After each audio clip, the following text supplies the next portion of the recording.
Ketemu lagi dengan saya Rizky dari NF Media. Kali ini saya akan berkisah tentang kisah misteri di sekolah. Cerita ini dialami oleh si Jun dan juga teman-teman pramuganya. Cerita ini terjadi pada tahun 1990-an. Mereka baru saja berpindah gedung baru.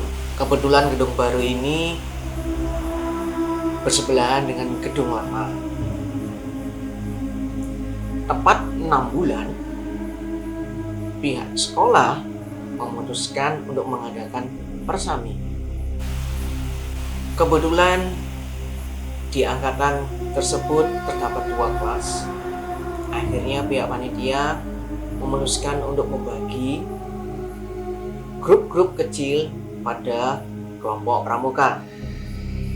Jun sangat bersemangat untuk menjadi ketua grup pramuka. Tentu saja kegiatan persami tidak seru jika tidak ada kegiatan jerit malam. Secara bergiliran, per kelompok mengitari gedung lama untuk melakukan jerit malam. Setiap kelompok wajib untuk menyelesaikan tugas yang diberikan panitia pada setiap pos.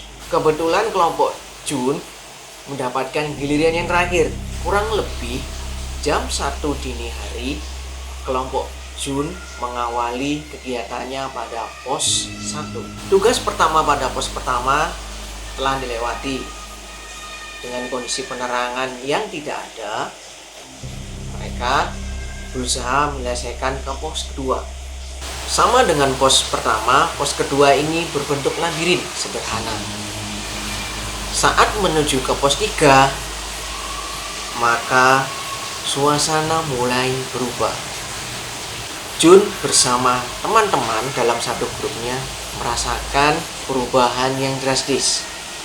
Karena pos ketiga ini menuju ke gedung lama.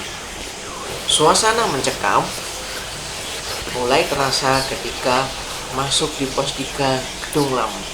Saat masuk ke pos ketiga, mereka disambut dengan pintu yang terbuat dari kayu. Tentu saja kayunya sudah mulai rusak dan bau kayunya sangat kuat.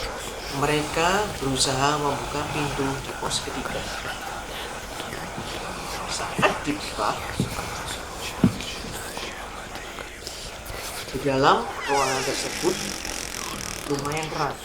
Nah, di atas ruangan tersebut ada lubang. Mereka memberanikan diri untuk menelusuri sedikit di salah satu pojok ruangan di pos 3 ini. Akhirnya Jun memutuskan untuk berkumpul di salah satu sudut ruangan di pos 3 ini. Entah apa yang ada di pikiran Jun saat itu. Jun menginginkan agar kelompok tidak mengikuti dia, dan Jun langsung berjalan di salah satu pojok bagian ruangan itu. Jun akhirnya memberanikan diri menuju ke salah satu sudut ruangan tersebut. Tanpa disadari, muncul sosok sebuah tangan memberikan sebuah amplop. Jun sempat sedikit ketakutan karena sosok tangan tersebut putih, pucat, dan sedikit berkeriput. Dengan refleksnya, Jun mengambil amplop tersebut lalu membawanya ke teman-teman. Mereka bersama-sama menerjemahkan isi amplop tersebut, menjelaskan mereka untuk menuju ke pos 4, yakni di lantai 2 dari gedung lama tersebut. Mereka berjalan pelan-pelan menuju lantai 2. Beberapa lantai terlihat sudah lepas ataupun pecah. Mengingat zaman segitu ubin tidak ada, jadi mereka hanya berbentuk plester. Saat di lantai 2, mereka terkejut karena tidak ada tanda-tanda adanya tulisan pos. Mereka kebingungan. Ternyata di lantai 2 ada 2 ruangan yang harus diselidiki. Akhirnya dengan memberanikan diri, Jun memilih salah satu ruangan tersebut. Lagi-lagi ornamen pintu kayu dibuka Jun dengan perlahan, dan dengan derit suara pintu mengawali mereka untuk masuk ke pos 4. Ruangannya memang kecil. Jun meminta mereka untuk juga ikut masuk. Salah satu dari mereka berceletuk, "Awakmu gak wanita?" "Bukan begitu," jawab Jun. "Kan dari pos 1, 2, 3 kita selalu bersama-sama masuk ke ruangan. Kali ini kita juga harus menselidiki bersama-sama," tutur Jun. Hawa semakin mencekam. Dengan diiringi angin sepoi-sepoi, mereka mencari buah petunjuk untuk melanjutkan ke pos berikutnya. Tapi mereka tidak menemukan apa-apa. Bacaan Al-Quran, surat Anas, dan juga ayat kursi mulai terdengar agak keras. Jun memimpin mereka untuk menyelidiki ke ruangan berikutnya. Ruangan berikutnya sedikit besar daripada ruangan sebelumnya. Saat ini juga mereka udah mulai histeris. "Jun, aku gak kuat Jun, ayo balik ae nang pos 3. Koyo awake dhewe gak bakalan nemu nopo-nopo nang kono." Jun tetap saja ingin berusaha mencari ada apa dengan ruangan ini. Hawa dan suasana di lantai tersebut, Jun memutuskan untuk kembali ke pos ketiga. Akhirnya dengan pelan-pelan mereka turun ke lantai 1 dan kembali ke pos ketiga. Di pos ketiga, Jun tidak menemukan apa-apa. Akhirnya mereka berusaha kembali lagi menelusuri ke pos kedua. Kali saja mereka menemukan sesuatu atau petunjuk yang tertinggal. Di setiap pos 1 dan pos kedua, mereka selalu mengikuti sebuah tali berwarna putih. Ya, tali pramuka itu. Jun berkata, "Ayo rek, lanjut nang pos berikutnya." Mengikuti tali putih dari pramuka, Jun menemukan pos asli, yaitu pos ketiga dan juga pos-pos seterusnya. Waktu itu sudah menunjukkan pukul 3 pagi. Saat di pos kelima, Jun dan juga kelompoknya bertemu dengan guru dan memutuskan untuk tidak melanjutkan kegiatan jerit malam.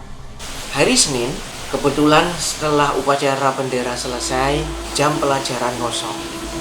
Salah satu dari teman kelas mereka berceletuk, "Jun, kelompokmu itu sing paling suwe lho."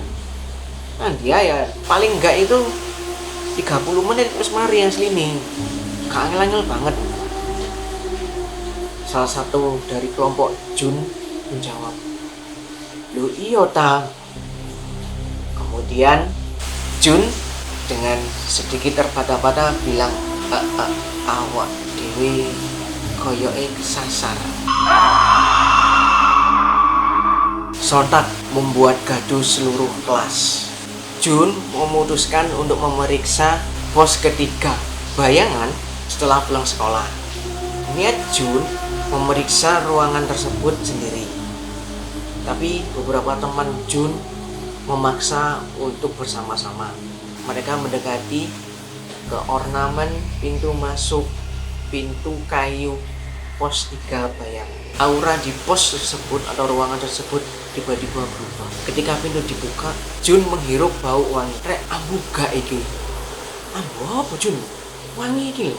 "Enggak iki." Jun tanpa sadar melihat ke arah sudut ruangan. "Aku wingi," celetuk Jun. "Aku wingi apa Jun?"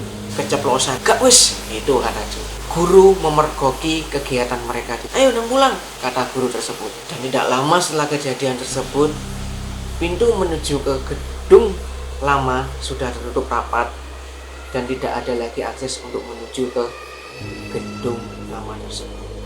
Pertanyaannya adalah, tangan siapakah yang memberikan surat itu kepada Jun?